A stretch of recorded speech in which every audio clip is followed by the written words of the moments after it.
En cartologie, avec le jeu de 52 cartes, la compréhension de différents symbolismes est essentielle pour pouvoir interpréter correctement le message que nous envoient les cartes à travers leur énergie respective.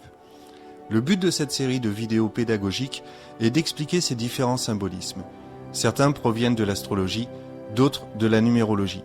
Mais, puisque notre support est le jeu classique de 52 cartes, commençons par la base, à savoir le symbolisme des 4 familles qui composent ce jeu, le cœur, le trèfle, le carreau et le pique.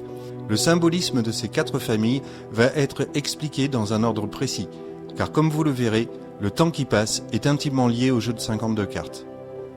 Pour pouvoir expliquer le plus simplement possible le symbolisme de chacune de ces 4 familles, j'ai décidé de présenter mes propos sous forme de tableau. Ainsi, pour chaque famille, nous verrons les correspondances avec l'un des 4 éléments primordiaux qui, selon les anciens, composaient la force énergétique ou énergie vitale, structurant le monde du vivant sous ces 3 règnes. Le règne minéral, végétal, et bien sûr celui qui nous intéresse en premier lieu, le règne animal dont nous faisons partie en tant qu'être humain. Puis, je donnerai également les correspondances avec les saisons de l'année, les domaines de la vie dans lesquels ces 4 familles s'expriment, et enfin, puisque le principe de polarité est un principe universel, dont il est extrêmement important de tenir compte, leur polarité positive et négative. Alors si vous le voulez bien, commençons dès à présent avec la famille du cœur.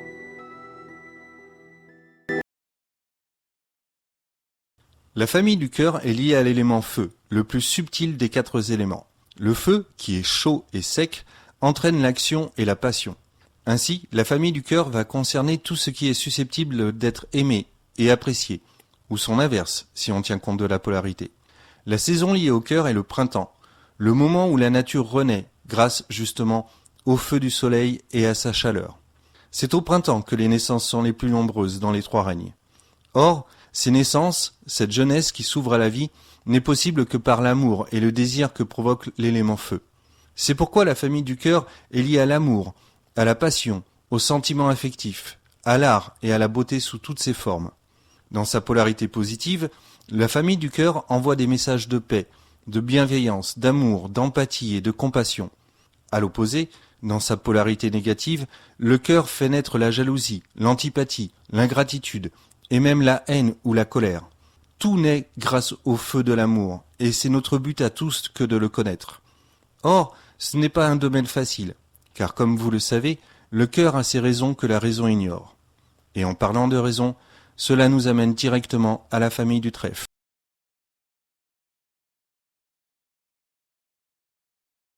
La famille du trèfle est liée à l'élément air, qui est chaud et humide.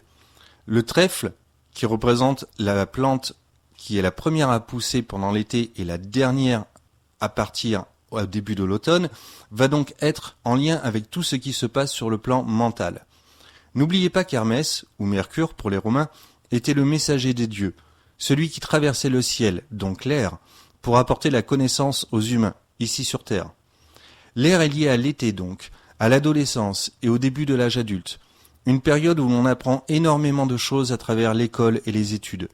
Ainsi, le trèfle est lié au mental, à l'intellect, à la réflexion, aux recherches de nouvelles connaissances, à l'apprentissage, aux nouvelles idées, mais également à la communication sous toutes ses formes, car sans communication, aucune connaissance n'est transmissible.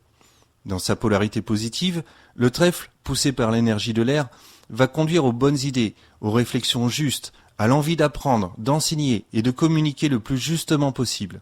Dans sa polarité négative, le trèfle va conduire à la paresse intellectuelle, à la fermeture de l'esprit, aux mauvaises idées et quelque part au sectarisme en imposant son opinion et en se fermant à celle des autres. Pour remédier à cela, il sera alors bon d'avoir le sens des valeurs, ce qui nous conduit tout droit à la famille des carreaux.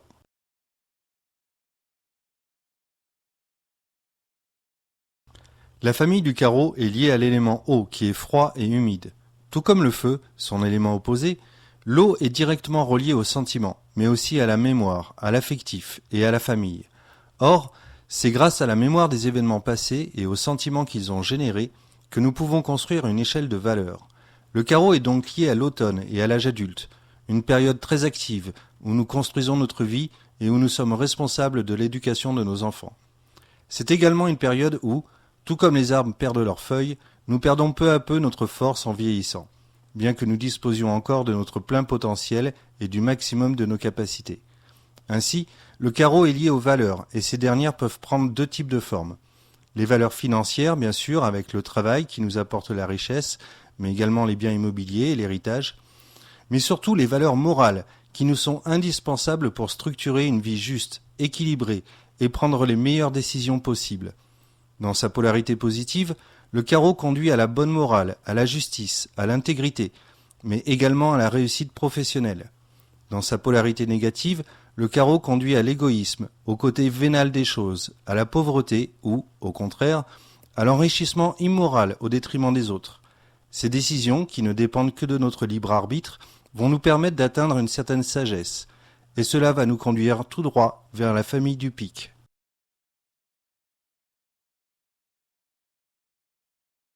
La famille du pic est liée à l'élément terre, le plus dense des 4 éléments qui est froid et sec. C'est l'hiver qui marque la fin des choses, celui de la vieillesse, la période où l'on fait le point sur sa vie.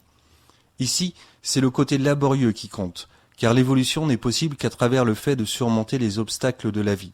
Ainsi naît la véritable spiritualité, la véritable sagesse. Le pic est donc lié à l'expérience acquise à travers les difficultés rencontrées, à la façon dont nous parvenons à les surmonter. Seul le recul des événements marquants nous permet de mieux comprendre le sens de la vie. C'est pourquoi, dans sa polarité positive, le pic est lié à la résilience, au goût de l'effort, à la discipline et à la détermination. Ces domaines, bien travaillés, vont nous conduire à la sagesse qu'il nous faut acquérir, et bien sûr, à la spiritualité qui en découle. Et pour cela, il est très important d'être bien ancré, d'avoir du bon sens, en d'autres mots, d'être terre à terre. Dans sa polarité négative, le pic conduit tout droit à la fainéantise, à la paresse, à l'autoritarisme déplacé, et par manque de spiritualité, au nihilisme. Voilà, j'espère que vous avez apprécié ces quelques explications sur le symbolisme des 4 familles qui composent le jeu de 52 cartes. Il y aurait bien sûr bien d'autres choses à dire, mais cela viendra par la suite. Alors, n'hésitez pas à liker, à commenter ou à partager cette vidéo.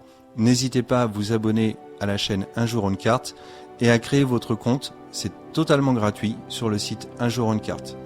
La cartologie des jeux de 52 cartes est un outil très utile pour reprendre sa vie en main et diriger son chemin de vie comme vous le souhaitez. Je vous dis à très bientôt pour de prochaines vidéos.